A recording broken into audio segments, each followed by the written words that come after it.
Sore itu langit di atas Tabat, kota kecil di gerbang provinsi Sumatera Utara, tampak berat dan kelabu, seolah menahan amarah hujan yang enggan tumpah. Jalan utama di depan pasar Stabat yang riuh mulai berangsur sepi. Para pedagang sibuk menggulung terpal dan merapikan dagangan mereka. Asap dari knalpot angkot dan sepeda motor berbaur dengan aroma buah durian dan ikan asin yang khas. Di antara keramaian itu, seorang gadis SMA dengan seragam putih abu-abu yang sedikit kusam menuntun sepeda jengki tuanya dengan pelan di tepi jalan. Namanya Sari Batubara, seorang siswi kelas 2 di salah satu SMA negeri di Kabupaten Langkat. Di kampungnya, Sari dikenal sebagai anak pendiam yang rajin dan sangat sopan. Ayahnya, Budi Siregar, seorang sopir angkot trayek Stabat Binjai, sementara ibunya membuka warung kelontong kecil di depan rumah mereka yang sederhana. Meskipun hidup pas-pasan, Sari selalu diajarkan untuk menjaga martabat dan nama baik keluarga. Ia baru saja selesai mengikuti les tambahan di rumah gurunya dan berniat segera pulang, melihat gumpalan awan hitam yang semakin pekat di ufuk barat. Namun, di sebuah tikungan dekat terminal kecil yang tak terurus, suasana mendadak terasa berbeda. Sebuah pos razia dadakan berdiri di pinggir jalan, hanya bermodalkan sebuah pelang kayu bertuliskan, pemeriksaan kendaraan. 3 pria berseragam polisi lalu lintas tampak berjaga di sana. 2 di antaranya terlihat sibuk menghentikan beberapa pengendara sepeda motor secara acak, sementara 1 orang lagi berdiri angkuh di tengah jalan, matanya liar menyapu setiap kendaraan yang lewat, seolah mencari mangsa. Lihat itu. Anak SMA bawa sepeda motor, kan? Salah satu dari mereka menunjuk ke arah Sari yang masih menuntun sepedanya. Bukan motor itu, Lai. Sepeda ontel itu, jawab temannya sambil terkekeh. Tetapi pria yang berdiri di tengah jalan, seorang oknum polisi bernama Bribka Toga Simanjuntak, sama sekali tidak tertawa. Wajahnya yang keras dengan kumis tebal justru menampakkan seringai. Ia melangkah maju dengan sengaja, menghadang jalan Sari. "Weh, kau! Berhenti dulu!"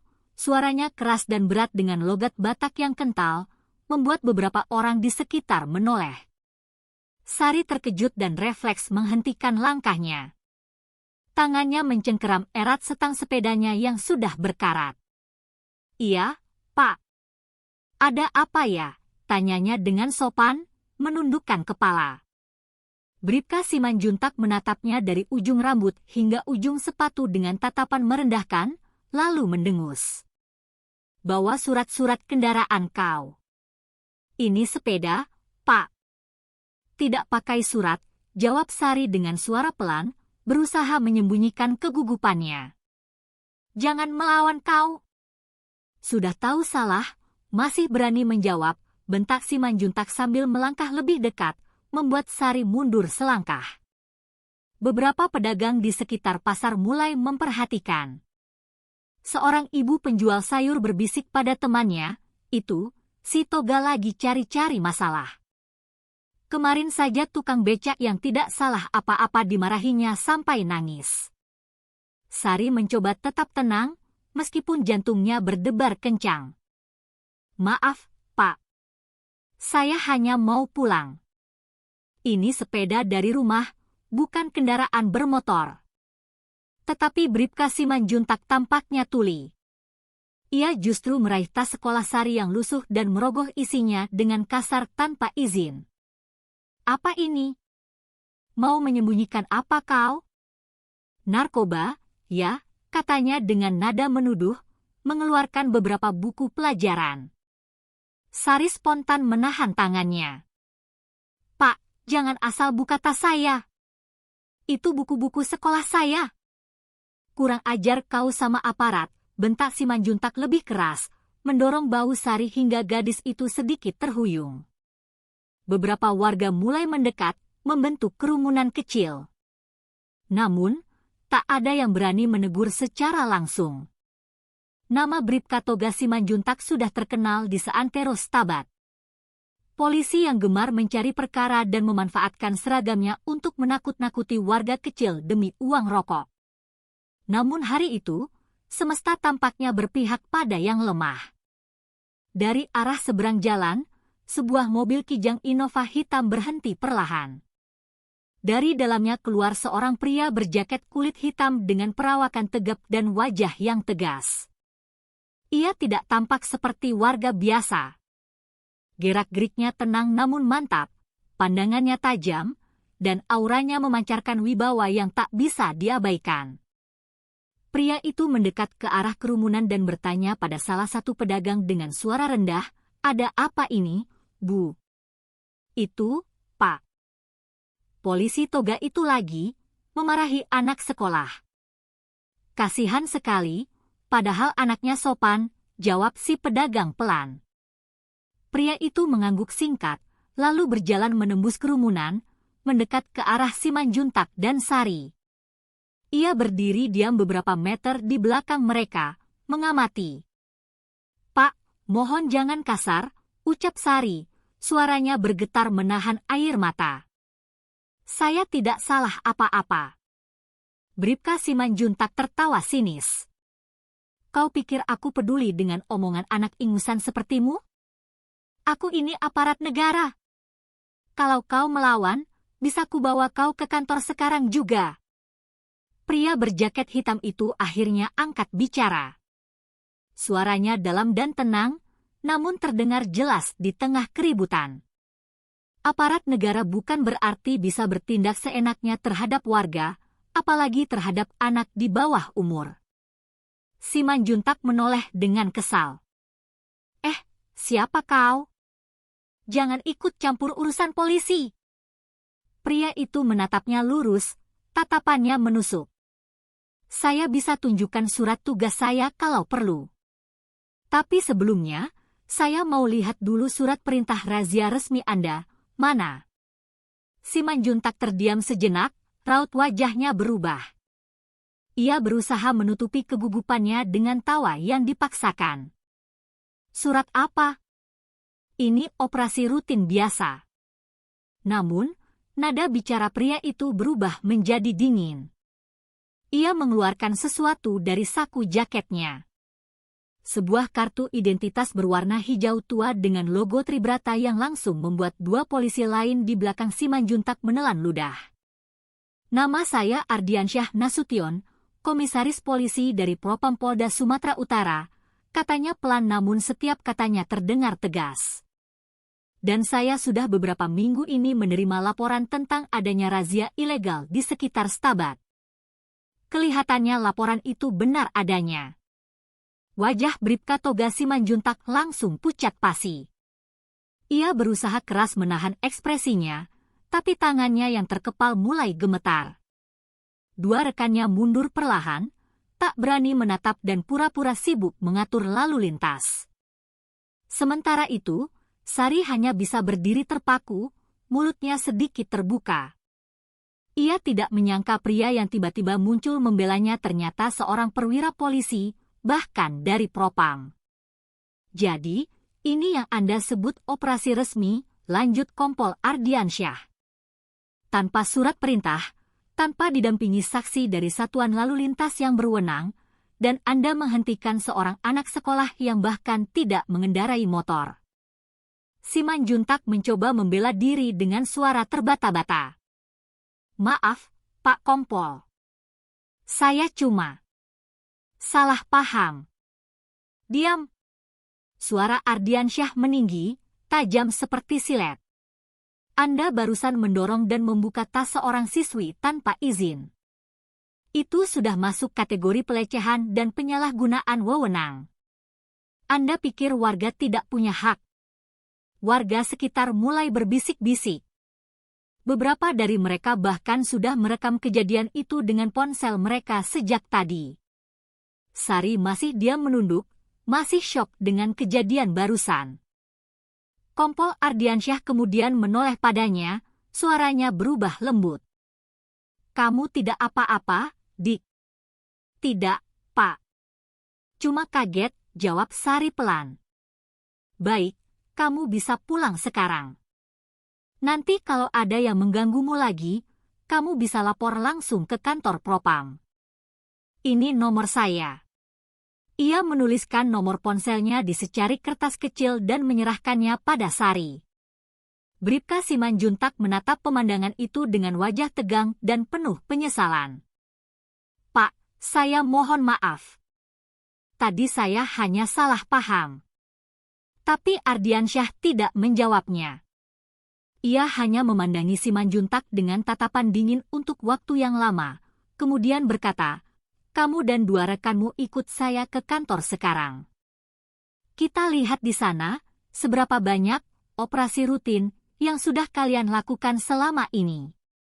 Suasana pasar yang tadinya riuh perlahan menjadi sunyi. Semua mata tertuju pada 2 sosok polisi itu. Satu polisi arogan yang dalam sekejap kehilangan semua wibawanya, dan satu perwira yang datang tanpa suara namun berhasil menegakkan keadilan di depan mata warga. Dan di tengah semua itu, Sari Batubara berdiri dengan perasaan campur aduk. Ia tidak tahu siapa sebenarnya pria itu, tapi satu hal yang pasti, hari itu seseorang telah membelanya ketika semua orang hanya berani menonton dalam diam. Ia sama sekali tidak tahu bahwa kejadian sore itu hanyalah awal dari serangkaian peristiwa yang akan mengubah pandangannya terhadap dunia kepolisian dan juga tentang masa lalu ayahnya sendiri. Malam itu suasana di rumah Sari terasa hening. Hanya terdengar suara jangkrik dari pekarangan belakang dan desiran angin yang menggoyangkan daun-daun pohon rambutan. Ibunya sedang menyiapkan makan malam sederhana di dapur, gulai daun singkong dan ikan teri sambal. Sementara Sari duduk di ruang tamu yang remang, masih memikirkan kejadian sore tadi. Ia menatap kartu nama kecil yang diberikan oleh Kompol Ardiansyah. Di atasnya tertulis jelas, Ardiansyah Nasution Propam Polda Sumut, beserta sebuah nomor kontak. Sari menarik napas panjang. Semua masih terasa seperti mimpi. Seorang siswi biasa sepertinya, dibela langsung oleh seorang perwira tinggi. Tak lama kemudian, ayahnya, Budi Siregar, pulang. Pakaian kerjanya sebagai sopir angkot masih berdebu dan berbau asap knalpot. Ia meletakkan topinya di meja dan bertanya, "Kok melamun saja, Nak? Ada apa?" Sari menatap ayahnya dengan ragu. "Ayah, tadi di jalan aku hampir dimarahi polisi." Budi Siregar menghentikan langkahnya. "Polisi? Kenapa?" "Dia menuduhku bawa sepeda tanpa surat, padahal cuma sepeda ontel. Terus, ada polisi lain yang datang menolongku. Namanya Pak Ardiansyah, katanya dari Propam." Wajah Budi Siregar langsung berubah. Ia terdiam beberapa saat, lalu duduk perlahan di kursi bambu di hadapan Sari. "Ardiansyah Nasution?" "Iya, ayah." "Ayah kenal." Budi tidak langsung menjawab. Ia memandang ke arah jendela yang terbuka, seolah mencari jawaban dari kegelapan malam di luar. "Dulu, ayah pernah dengar namanya, waktu ayah masih di kepolisian," katanya pelan. Sari menatapnya heran. "Ayah dulu polisi?" Budi Siregar tersenyum pahit. "Iya, dulu. Sebelum ayah dipecat." Ucapan itu membuat Sari terdiam membisu. Ia baru tahu malam itu, bahwa ayahnya yang setiap hari bergelut dengan setoran angkot, pernah menjadi seorang abdi negara. Budi menghela napas panjang, tatapannya menerawang jauh. Waktu itu ayah dituduh terlibat pungutan liar. Padahal ayah hanya menolak ikut permainan kotor atasan. Karena tidak mau memeras warga, ayah yang dikorbankan. Sari menggigit bibirnya. "Ayah tidak salah, kan?" "Tidak, Nak. Tapi di dunia yang kotor, orang yang lurus seringkali kalah kalau berjuang sendirian." Hening sejenak. Lalu Budi menatap putrinya dengan lembut. "Makanya, ayah bangga kamu berani bicara jujur tadi sore. Tapi kamu harus hati-hati, orang seperti polisi tadi itu sering punya backingan kuat. Mereka tidak suka kalau ada yang mempermalukan mereka di depan umum. Sari mengangguk, tapi di dalam hatinya tumbuh keresahan baru. Ia berusaha tidur malam itu, tapi bayangan wajah Bribka Simanjuntak yang marah dan tatapan tajam Kompol Ardiansyah terus berkelebat di benaknya. Keesokan harinya, suasana di sekolah Sari juga tidak kalah heboh. Beberapa teman sekelasnya sudah menonton video kejadian kemarin yang beredar cepat di grup-grup WhatsApp dan media sosial. Sar, ini kamu kan yang dimarahi polisi itu? Tanya Wati, teman sebangkunya, sambil menunjukkan layar ponselnya. Sari terkejut. Di video itu, terlihat jelas Bribka Simanjuntak mendorong bahunya dan bagaimana Kompol Ardiansyah datang menegurnya. Judul videonya bahkan membuatnya malu. Polisi arogan kena batunya, dipermalukan atasan gara-gara palak siswi SMA. Duh, kok bisa viral begini, gumam Sari cemas. Tapi ternyata bukan hanya teman-teman sekolahnya yang tahu. Siang itu saat bel istirahat berbunyi, Sari dipanggil ke ruang guru. Di dalam, sudah duduk dua pria berpakaian sipil. Salah satunya tersenyum sopan. Kamu Sari Batubara? Iya, Pak, jawabnya hati-hati. Saya Aibtu Ginting dari Polsek Stabat. Kami hanya mau memastikan kamu tidak apa-apa setelah kejadian kemarin. Bapak Kapolsek menitipkan permintaan maaf atas ulah anggota kami. Sari mengangguk. Saya baik-baik saja, Pak. Pria lain yang duduk di sampingnya menambahkan, dan kalau ada yang coba mengganggumu, langsung laporkan saja. Oknum seperti Bribka Simanjuntak sedang dalam pemeriksaan intensif oleh Propam. Namamu memang disebut di laporan, tapi kamu tidak perlu takut. Setelah mereka pergi, guru BK menepuk pundak Sari. Kamu harus kuat ya, Nak. Terkadang, menyuarakan kebenaran memang membuat orang-orang besar merasa risih. Sementara itu, di sebuah ruangan interogasi yang dingin di kantor Propam Polda Sumut, Bribka Toga Simanjuntak duduk dengan wajah pucat. Di hadapannya, Kompol Ardiansyah berdiri sambil memegang berkas tebal. Jadi kau mengaku melakukan razia tanpa surat tugas resmi, tanya Ardiansyah. Simanjuntak menunduk. Iya, Pak. Cukup. Suara Ardiansyah memotong tajam. Kau sudah mempermalukan institusi. Kau bukan hanya salah prosedur, tapi juga bertindak kasar pada warga sipil. Apalagi seorang anak perempuan. Simanjuntak menggeretakkan giginya, lalu dengan putus asa mencoba membela diri. Saya hanya menjalankan perintah, Pak. Semua ini bukan inisiatif saya sendiri. Ardiansyah menyipitkan matanya. Perintah siapa? Simanjuntak ragu sejenak. Dari AKBP Harahap, Pak. Nama itu membuat Ardiansyah terdiam sesaat. AKBP Harahap adalah salah satu perwira yang dulu terkenal licin dan sering menutup mata terhadap praktik-praktik ilegal di lapangan. Dan kebetulan, nama itu juga yang muncul di catatan lama tentang kasus pemecatan Budi Siregar, ayah Sari. Hati Ardiansyah mulai merasakan ada benang merah yang kusut. Apakah ini hanya kebetulan, atau ada sebuah konspirasi lama yang belum tuntas? Ia menatap Simanjuntak dengan tajam. Kau jangan coba-coba main-main. Kalau kau berbohong, kau tahu konsekuensinya. Simanjuntak menelan ludah. Saya tidak bohong, Pak. AKBP Harahap yang memerintahkan kami untuk mengamankan lapangan, cari setoran dari razia-razia kecil.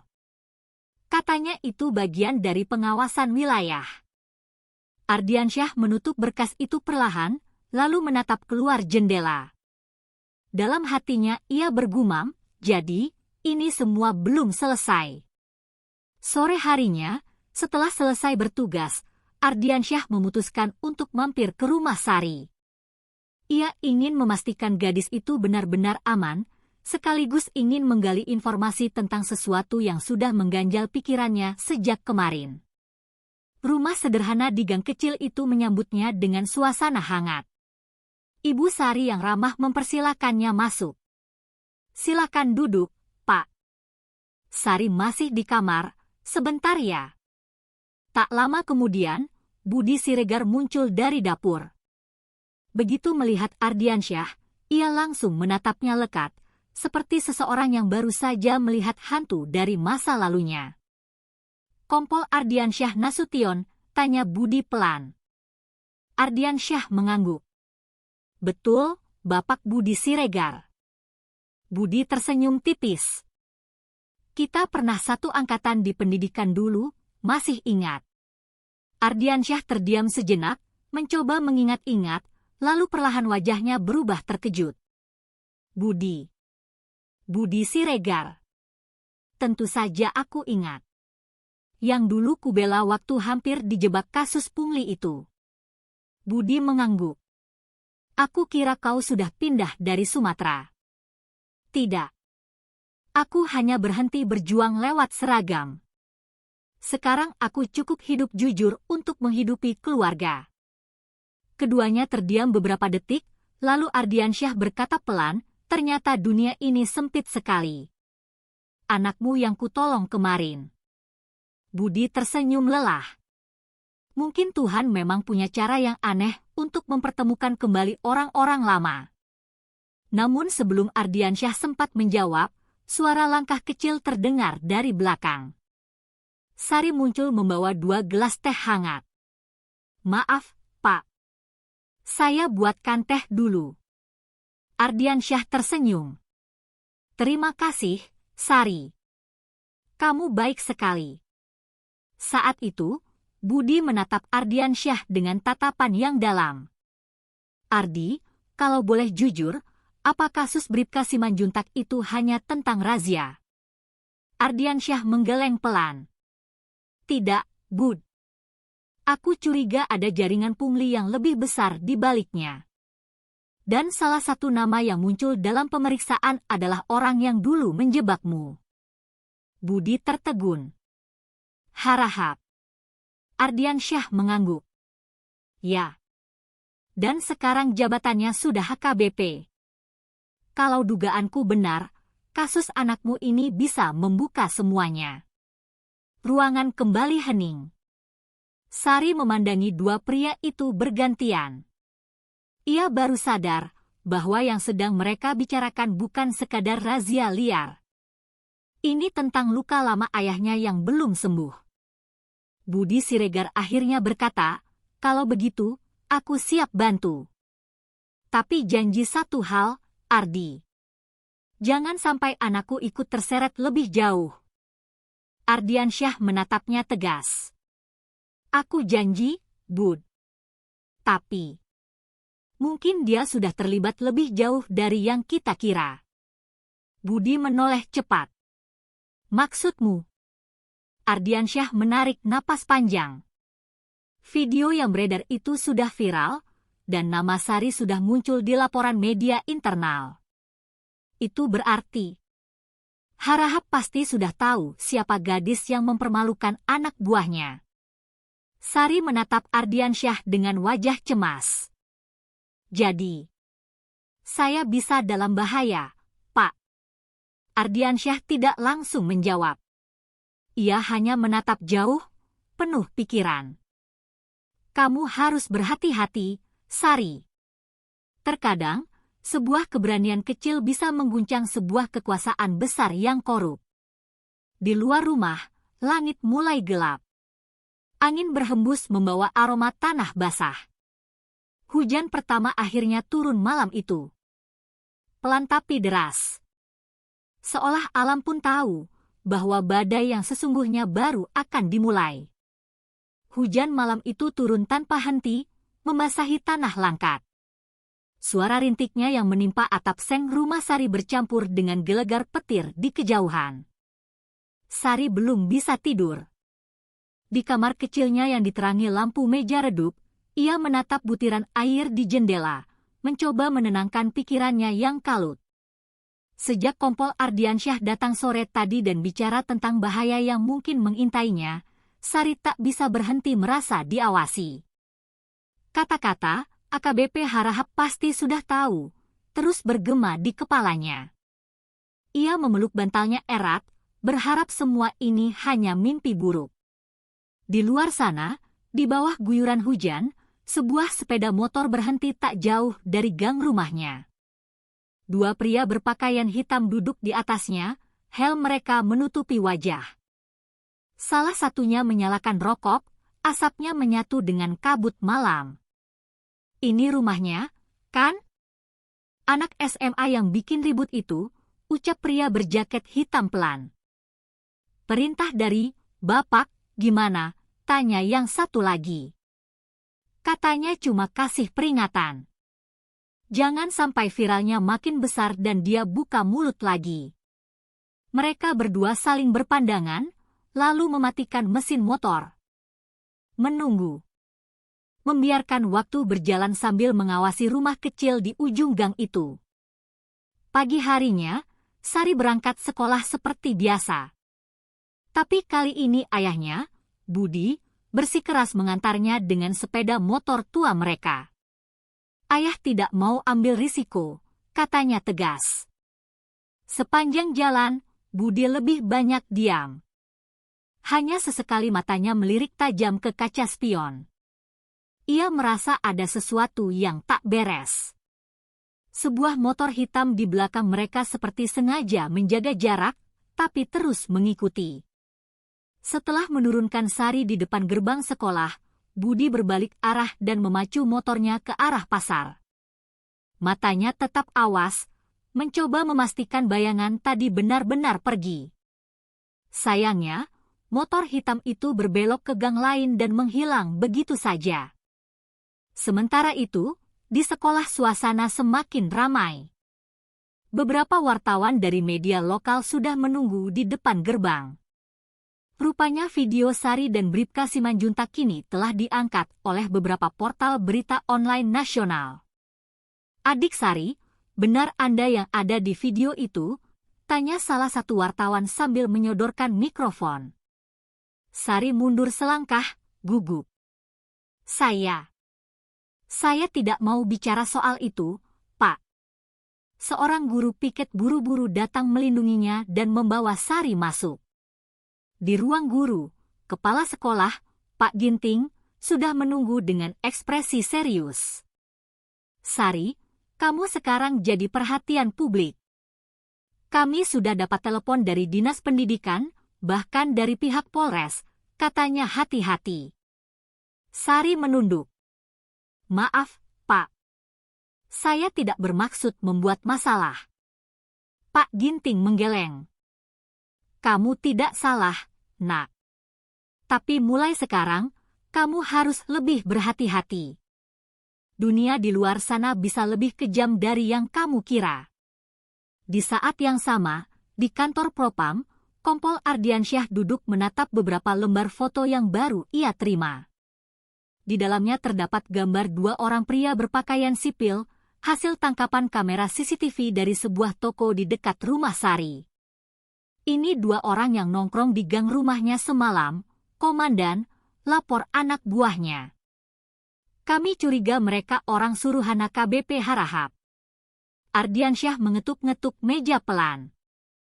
Kalau benar, berarti Harahap mulai panik.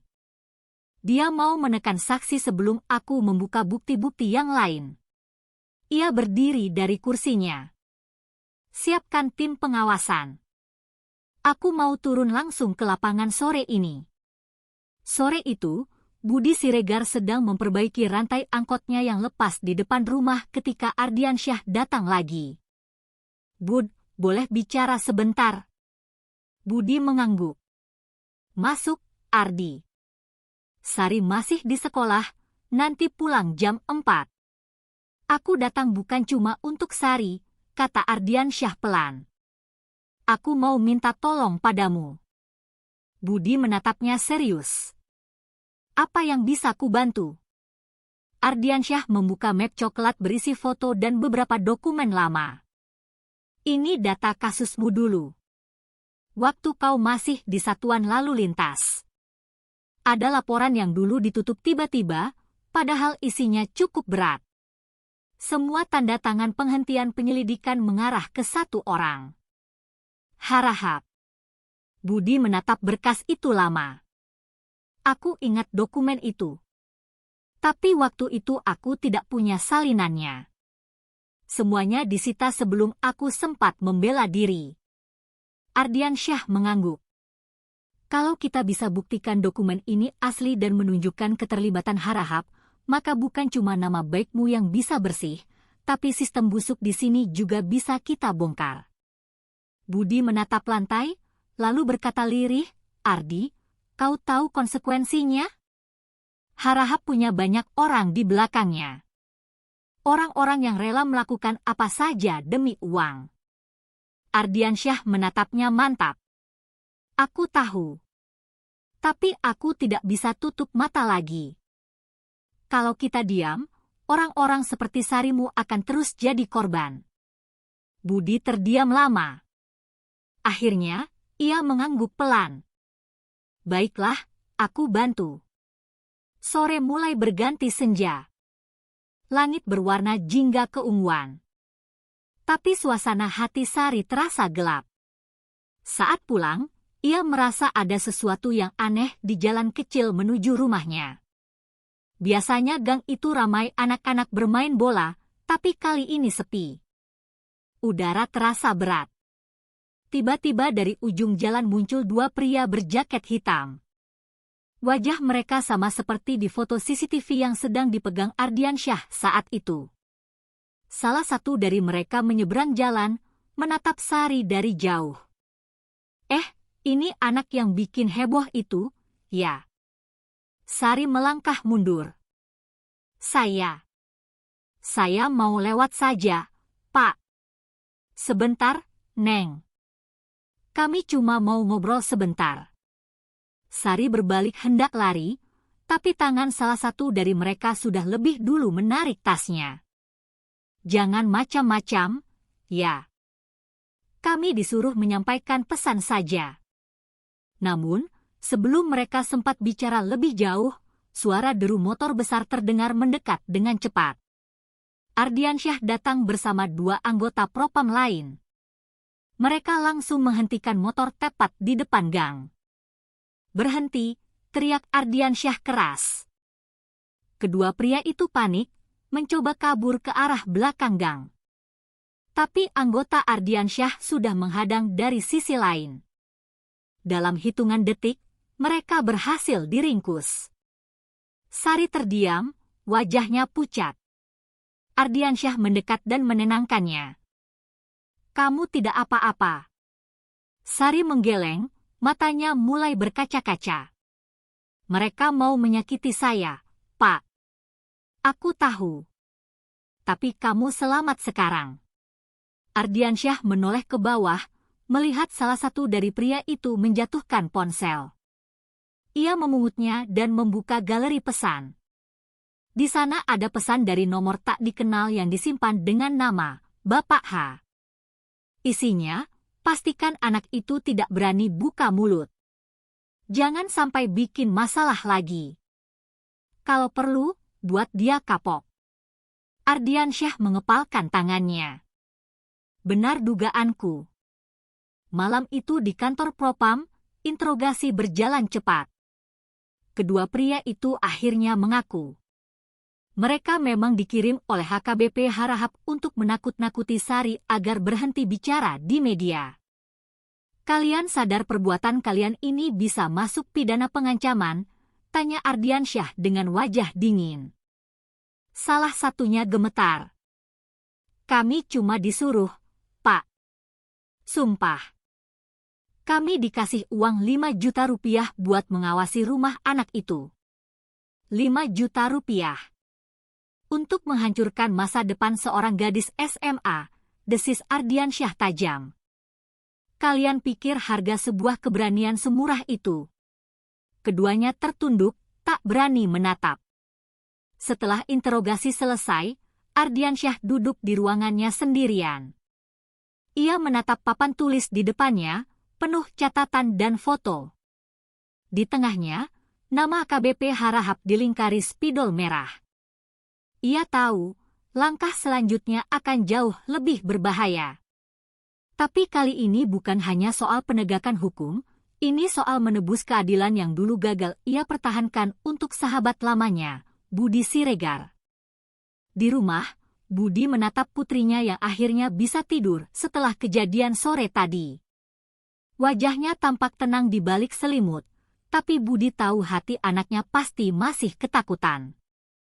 Ia berjalan ke dapur, menatap sebuah foto lama di dinding.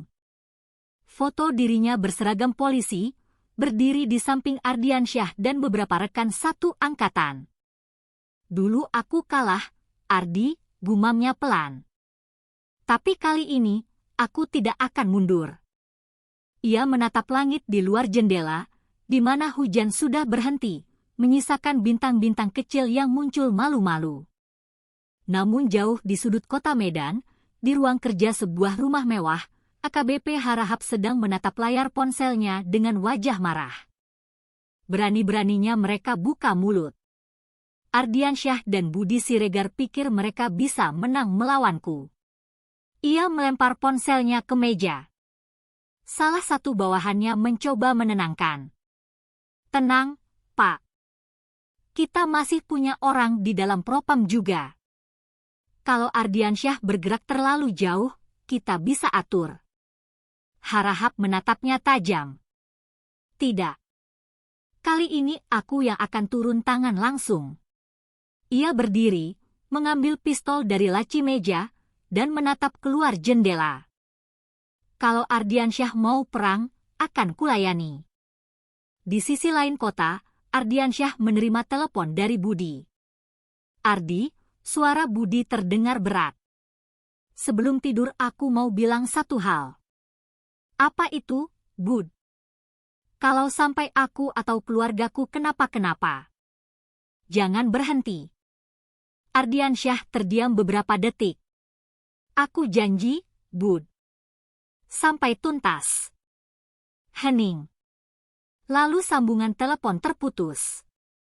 Di luar jendela kantor propam, lampu-lampu kota berkelip di tengah malam yang sunyi. Angin bertiup pelan, membawa aroma tanah yang baru kering.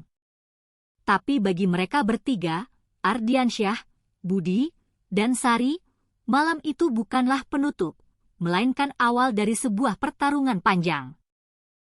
Pertarungan melawan ketakutan, kebusukan sistem, dan masa lalu yang akhirnya menuntut keadilan.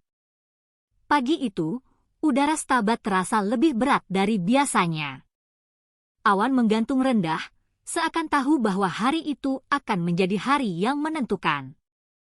Di halaman kecil rumahnya, Budi Siregar duduk menatap angkot tuanya. Ia baru saja selesai mengganti oli, tapi pikirannya jauh melayang. Di meja kecil dekat pintu, tergeletak sebuah amplop coklat berisi salinan dokumen lama yang diberikan Kompol Ardiansyah malam sebelumnya.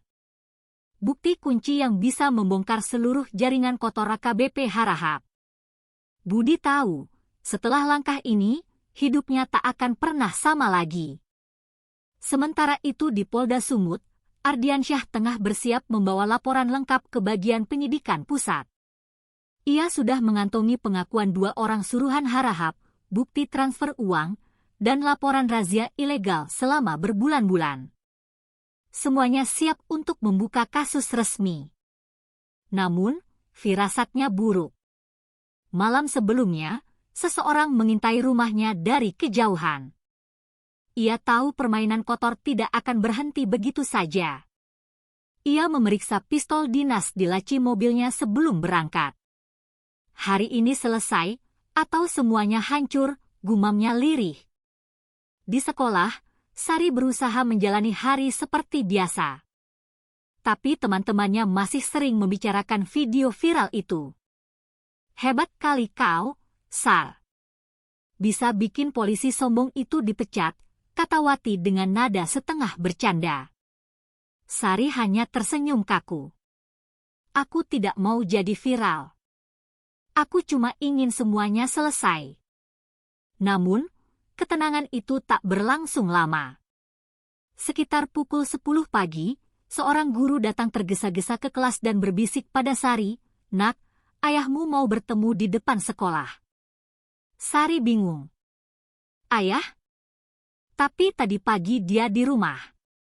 Guru itu hanya menatapnya serius. "Cepat temui," katanya sangat penting. Sari berjalan keluar kelas dengan langkah cepat. Tapi begitu sampai di gerbang sekolah, ia tidak melihat ayahnya. Hanya ada sebuah mobil Avanza hitam tanpa plat nomor resmi berhenti di pinggir jalan. Jendela mobil itu turun perlahan. Seorang pria berwajah dingin menatapnya dari dalam. "Masuk, Nona Sari. Kami disuruh jemput." Sari mundur selangkah. "Kalian siapa?" "Orang dari kantor ayahmu," jawab pria itu dengan senyum tipis. Namun, sesuatu dalam nada suaranya membuat Sari sadar. Itu bohong. Ia berbalik hendak lari ke dalam sekolah.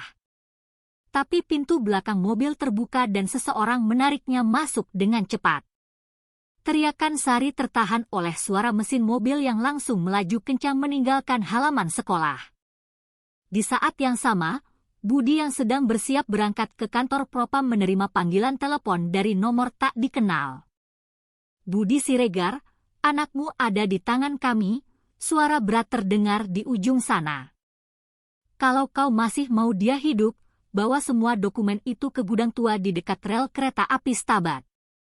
Sendirian. 1 jam dari sekarang." Telepon terputus. Budi berdiri kaku, wajahnya pucat pasi. Tangan gemetarnya hampir menjatuhkan ponsel. Beberapa detik kemudian, ia menatap ke arah meja. Amplop coklat itu masih di sana. Ia tahu ini jebakan, tapi ia tidak mungkin membiarkan Sari sendirian. Dengan langkah berat, ia mengambil amplop itu dan keluar rumah. Di tengah perjalanan, ia mengirim pesan singkat ke nomor Ardiansyah. "Mereka culik Sari. Aku ke gudang dekat rel. Jangan ikut. Ini urusanku." Ardiansyah membaca pesan itu berulang kali, wajahnya menegang. Ia tahu Budi tidak akan tinggal diam, tapi ia juga tahu sahabatnya itu sedang berjalan menuju perangkap maut. Tanpa pikir panjang, Ardiansyah langsung menghubungi satuan bantuan. "Kirim 1 tim ke gudang tua di rel Stabat. Cepat, ada penyanderaan." Hujan mulai turun lagi ketika Budi sampai di tempat yang disebutkan. Gudang tua itu berdiri di pinggir rel, sepi dan berdebu. Atapnya bocor, membuat air menetes ke lantai semen. Di dalam, 3 pria bersenjata berdiri mengelilingi Sari yang diikat di sebuah kursi. Wajahnya pucat, tapi matanya menatap tajam penuh keberanian. "Lepaskan anak saya," teriak Budi begitu masuk. Salah satu pria mendekat.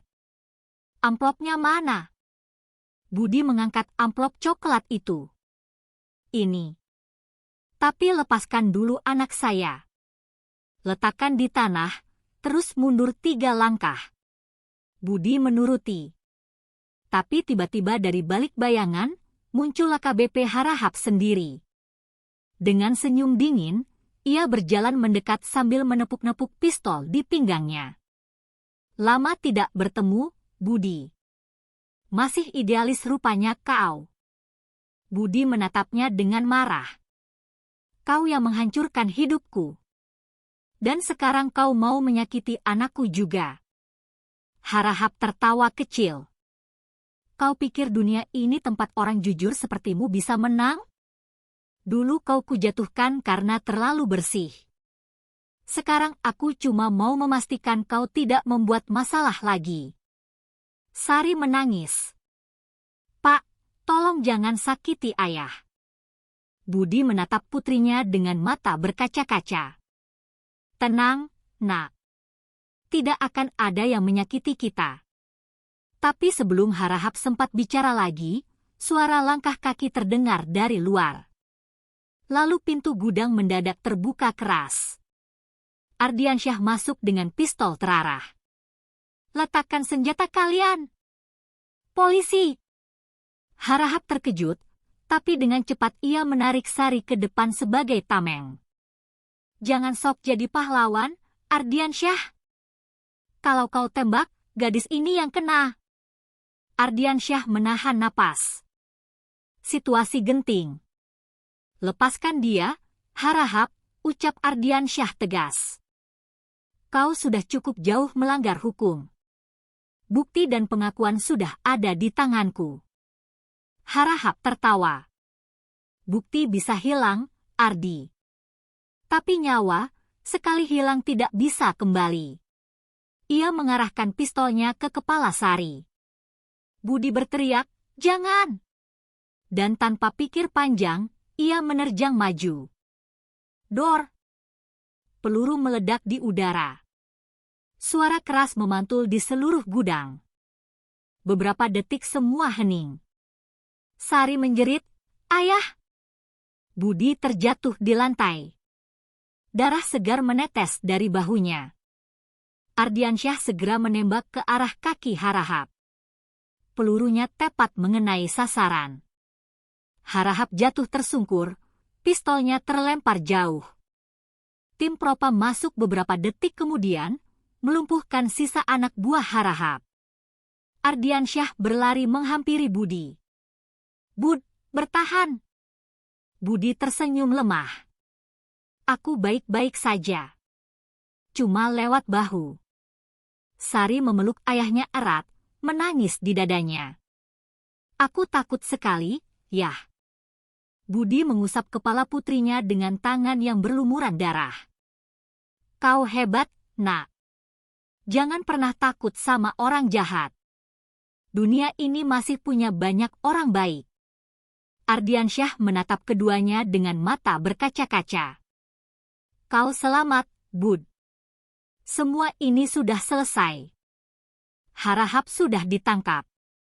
Beberapa minggu kemudian, berita besar menghiasi layar televisi dan koran nasional. AKBP H ditangkap atas dugaan pungli dan penculikan, Propam Polda Sumut bongkar jaringan kotor di Polres Langkat. Nama Budi Siregar disebut sebagai saksi kunci yang membantu pengungkapan kasus, dan namanya direhabilitasi. Sedangkan Sari, ia menjadi simbol keberanian masyarakat sipil.